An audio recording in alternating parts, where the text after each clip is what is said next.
보통 우리가 나토하고 비교할 때는 협의 체계가 한 축이고요. 네. 두 번째가 이제 무기란 말이에요. 네. 근데 이제 무기는 아직은 지금 한반도에 본격 전개하겠다는 얘기는 안 했고 협의 체제가 지금 이른바 얘기하는 NCG잖아요. 네네. 이게 애초에 이제 그 기획이나 전략 기획이나 핵 관련 운용에 대한 협의를 지금 하게 될 걸로 내가 되고 있어요. 근데 네. 이게 처음에는 얘기가 될 때 장관급일 거라고 얘기가 됐는데 현재 지금 이게 차관복급일 걸로 얘기가 나오게 돼 있어요. 네. 물론 네네.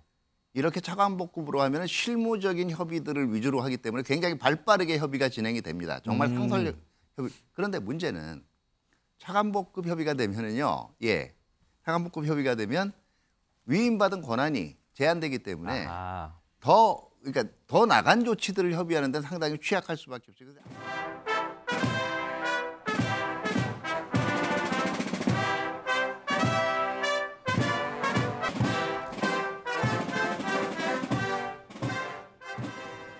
Mr. President, ours is a future filled with unimaginable opportunity and endless possibility. Nothing is beyond our ability to reach when our nations and our people stand united. We have proven that time and again over the last 70 years. As our troops say, who still proudly serve together in the ROK to this day, we go together. 저는 동맹의 70년 역사를 되돌아보고 동맹의 미래를 함께 설계하기 위해 여기 왔습니다. 그리고 자랑스러운 동맹 70주년을 동맹국 국민들과 함께 기쁜 마음으로 축하하고 기념하기 위해 여기에 왔습니다. 자, 이번 앵커의 픽은 차두현 아산정책연구원 수석연구위원 모시고 얘기 같이 한번 나눠보겠습니다. 어서 오십시오.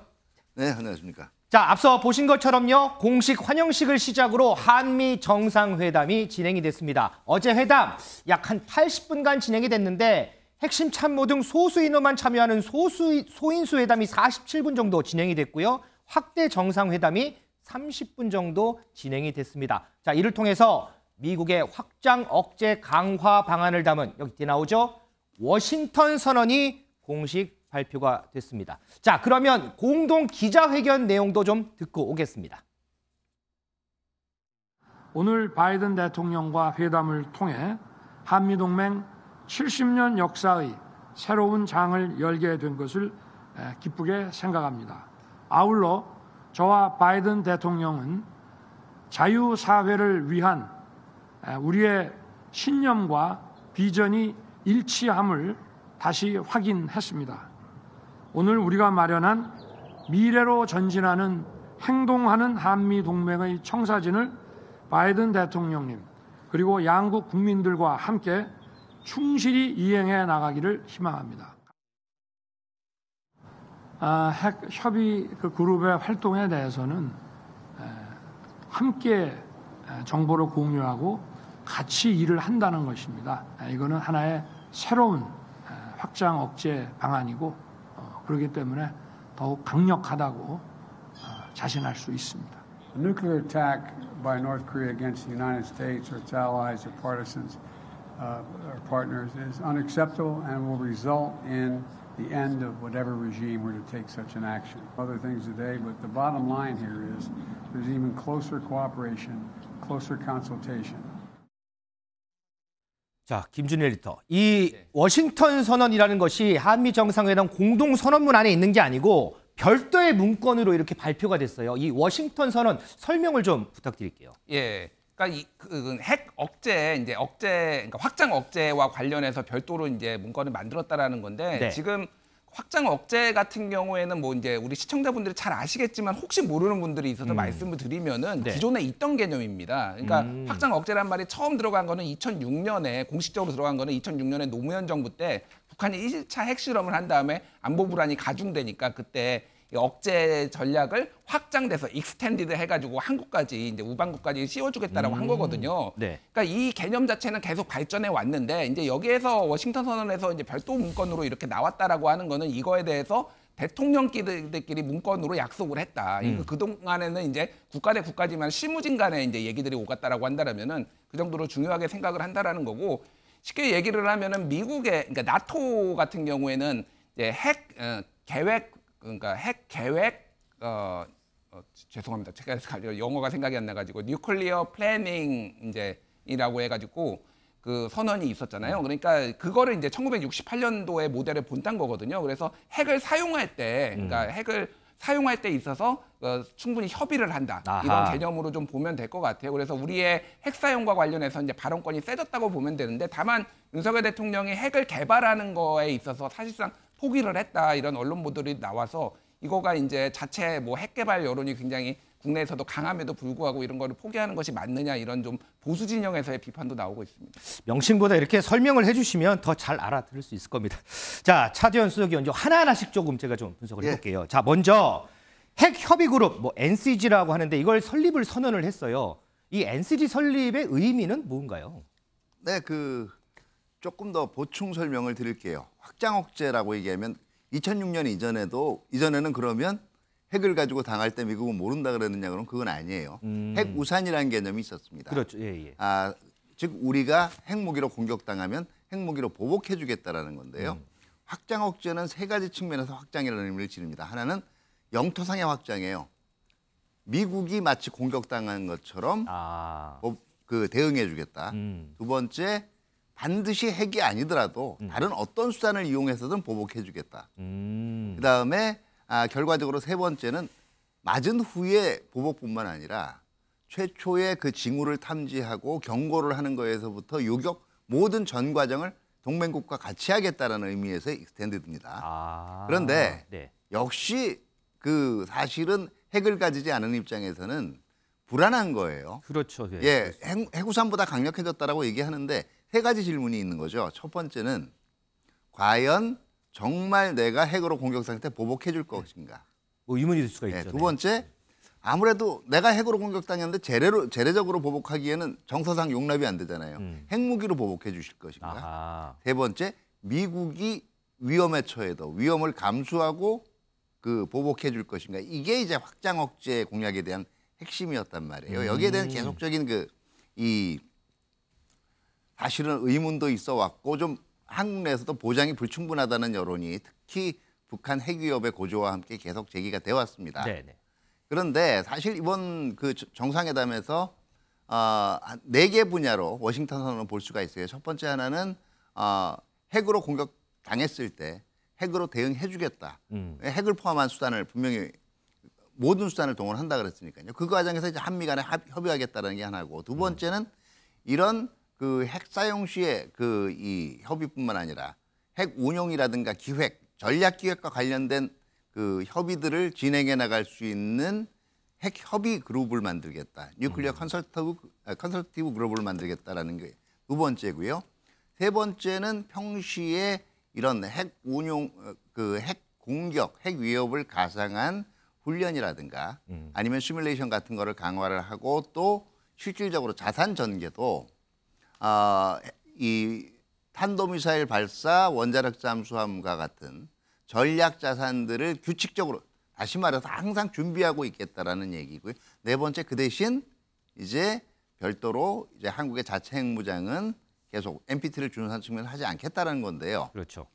그 대답을 사실 한 거, 오케이, 분명히 반격해 줄 거고 보복해 줄 거고 핵무기까지 동원해서 해줄 거고, 그리고 위험 감수하겠다는 얘기는 뭐냐면 사실은 SSBN이라는 것 자체가 결국은 핵무기를 발사하는 거의 전략 핵에 가까운 급의 무기예요.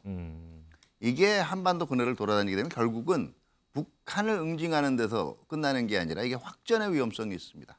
그 위험도 감수하면서 전개를 하겠다는 거기 때문에 네. 기존에 비해서는 상당히 긍정적인 지금 보장의 약속이 있은 것이고요.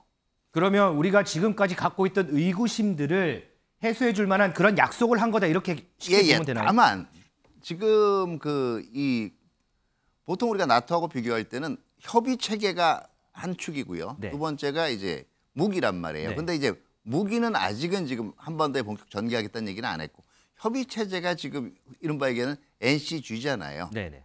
이게 애초에 이제 기획이나 전략 기획이나 핵 관련 운용에 대한 협의를 지금 하게 될 걸로 기대가 되고 있어요. 근데 이게 처음에는 얘기가 될 때 장관급일 거라고 얘기가 됐는데 현재 지금 이게 차관복급일 걸로 얘기가 나오게 돼 있어요. 네. 물론 네네.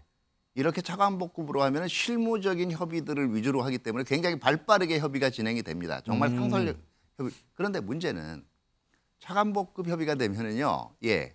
차관복급 협의가 되면 위임받은 권한이 제한되기 때문에 그러니까 더 나간 조치들을 협의하는 데는 상당히 취약할 수밖에 없어요. 그래서 앞으로 이 부분들은 운용을 해나가면서 조금 더 고민을 해야 될 겁니다. 자, 이 워싱턴 선언에 대해서 상당히 정확하게 분석을 해주셨는데 요거 하나만 질문 드릴게요.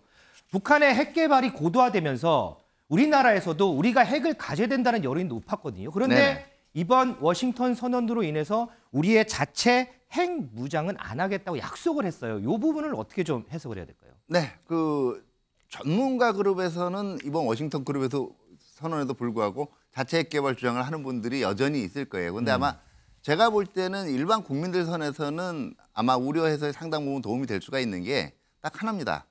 워싱턴의 바뀐 의식이 그대로 느껴진다는 거죠. 과거에는요. 확장 억제에 대해서 확실하게 보장을 해달라 그러면 아니 내가 지금 약속해 준데 그걸 못 믿냐. 주한미군 2만 5천 명만큼 확실한 보장이 어딨냐라는 태도였는데 이제는 한국의 우려가 충분히 일리가 있다. 한국을 안심시켜야 되겠다라는 발상에서 나온 것이 워싱턴 선언이라고 볼 수가 있기 때문에 상당 부분 제가 볼 때는 보장 부분에 도움이 된다고 봐야죠. 자, 김지희 변호사, 이 한미 정상회담에 대해서 중국도 아마 관심이 엄청나게 많을 거예요. 그런데 이 워싱턴 선언에 대해서 사전에 중국에 설명했다는 얘기가 있어요. 예, 맞습니다. 미국이 이제 이 워싱턴 선언을 발표하기 이전에 중국에 대해서 사전 설명을 한 것으로 이제 알려졌습니다. 그래서 이제 대통령실 고위 관계자에 따르면 워싱턴 현지 브리핑에서 이제 미국이 오늘 워싱턴 선언을 발표하기 하루 이틀 전에 미리 중국에 이제 워싱턴 선언의 대략적인 것을 사전 설명을 했다라고 했습니다. 네. 그러니까 그 내용은 뭐냐면 이 워싱턴 선언이라고 하는 것이 미국과 중국의 어떤 뭐 직접적인 충돌 원인이 되는 것은 아니고 단지 이제 동맹국 간의 어떤 할 수 있는 대비 차원의 방안. 그러니까 이제 북한에서 계속해서 도발을 하기 때문에 그 부분에 대한 어떤 대비 방안이니까 중국에서는 이에 대해서 뭔가 크게 우려를 하거나 크게 문제의식을 가질 필요는 없다라는 취지로 그렇게 사전 설명을 했다고 알려졌습니다. 자, 민지숙 기자, 그리고 또 하나의 관심이 윤석열 대통령이 외신과 언론 인터뷰를 하면서 나온 건데 우크라이나 무기 지원 관련 상황이거든요. 혹시 네. 이 부분도 논의가 됐을까요? 네, 정상회담에 이어서 소인수 회담 때도 언급이 된 것 같긴 합니다. 아주 짧게 이야기가 나오긴 했다고 하는데 두 정상회담 이후에 공동 입장을 발표했습니다. 직접 듣고 오시죠. 우리는 러시아의 우크라이나 침공과 같이 무고한 인명피해를 야기하는 무력 사용은 어떠한 경우에도 정당화될 수 없다는 공동 입장을 확인하고 국제사회와 함께 우크라이나를 지원하기 위한 협력을 지속해 나가기로 했습니다. 자, 김준일 에디터, 이 정상회담 과정에서 바이든 대통령이 윤석열 대통령에게 감사하다 이렇게 얘기를 했다라는 부분이 있는데 어떤 부분에서 이 감사를 표현한 거예요? 예, 한일 관계와 관련해서 윤석열 대통령이 좀 담대하게 이렇게 결정을 해가지고 한일 관계를 그러니까 좀 더 개선한 거를 얘기를 했는데 네. 이렇게 얘기를 했습니다. 이렇게 얘기를 했습니다. 담대하고 원칙 있는 일본과의 외교적 결단에 대해서 감사드립니다. 이는 3자 파트너십을 강화시킬 것이고 엄청난 영향을 가져올 것으로 믿습니다라는 겁니다. 그러니까 윤석열 대통령이 그동안 이전 대통령들이 대한민국 대통령들이 못했던 결단을 내려가지고 한일 관계를 획기적으로 발전시키고 이게 한미의 삼각 동맹에 상당히 도움이 될 거라는 얘기입니다. 그래서 뭐 미국 입장에서는 사실 이거는 뭐 미국은 항상 한국 일본이 좀 잘 지냈으면 좋겠다 이런 그렇죠. 얘기를 역대 어느 정부 뭐 오바마 대통령도 그래서 상당히 한국 정부에 압력도 넣기도 하고 그랬으니까 이거는 뭐 미국의 입장인데 문제는 이제 한국의 입장과 일본의 태도 변화인데. 예를 들면 한국이 지금 화이트리스트에 일본을 다시 넣었잖아요 최근에. 근데 일본에서 바로 나온 조치가 한국이 어떻게 하는지 지켜보겠다. 맞아요, 지금 네. 이런 식으로 나온다라고 하면은 이게 소위 말해서 물컵의 반잔을 지금 일본이 채울 준비가 되어 있느냐 이제 이런 이제 논란이 나올 수밖에 없죠. 일본이 오히려 반잔을 마셔버렸다 뭐 이런 혹독한 평가까지 나오고 있으니까 그 부분에 있어서는 사실 이제 한국 정부의 어떤 향후 외교력에 좀 달리지 않았나라는 거고 다음 달에 이제 한미 정상회담 다시 한다라는 거거든요. 그렇죠. 21일쯤에 그때 이제 좀 어떤 더 실효 있는 조치들이 나오는지 이거를 좀 봐야 될 것 같습니다.